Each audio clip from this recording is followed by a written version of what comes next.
Hello everyone, it's Crystal Campbell back with day 3 of Confessions and Lessons. And I want to piggyback today off of my day 2 confession, which was that I was in a emotionally, physically, and mentally abusive relationship. I let you all know, of course, yesterday that I did come out of that relationship. But here's what people don't know. Only the people close to me really seen the after effects of that relationship. After that relationship, I had my cell phone turned off. I missed major events for my friends.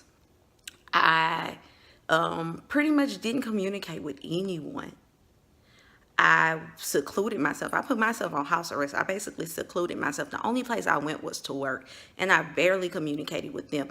I did my job, but the extra communication that goes on at work, the joking and laughing, I didn't do any of that. I just showed up and did my job. So I secluded myself, put myself on house arrest after I came out of that relationship. And dare I say, I was depressed. After everything I went through, yes, people, I know they like to say we don't get depressed and that this don't happen. On top of being in church and on top of being an African American woman, yes, I was depressed. And what happened was I had to detox my life. And here's the thing.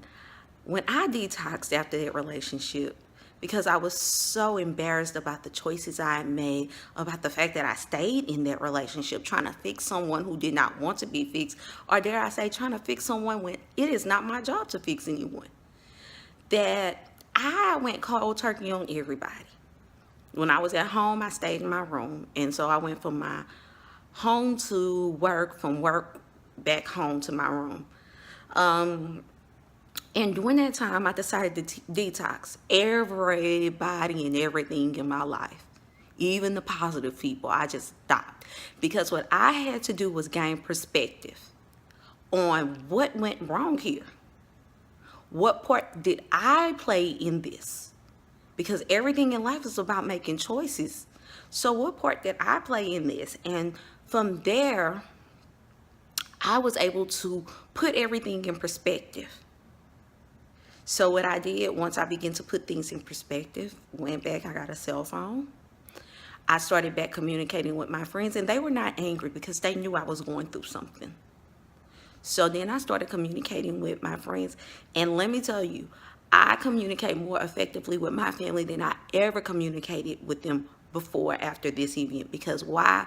You find out when you're in situations who's going to stand by you, and you find out the residual of who's getting the backlash of what you're going through and the decisions you're making. And if you look, it's always going to be your family. They get the backlash of the decisions you make.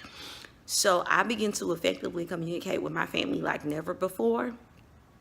And I realized from that all that it launched me into my destiny. I began to write down my dreams, put them in goal form, and then I began to pursue them. So that situation, once I put it in perspective and seeing where I went wrong with it, I was able to take all that, bottle it up, and move forward.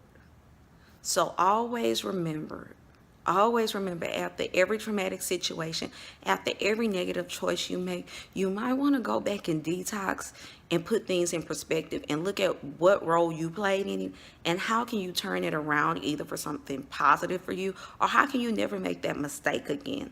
So think about that. Day 3, how to detox our life, how to put things in perspective after traumatic or negative things that occur in our life.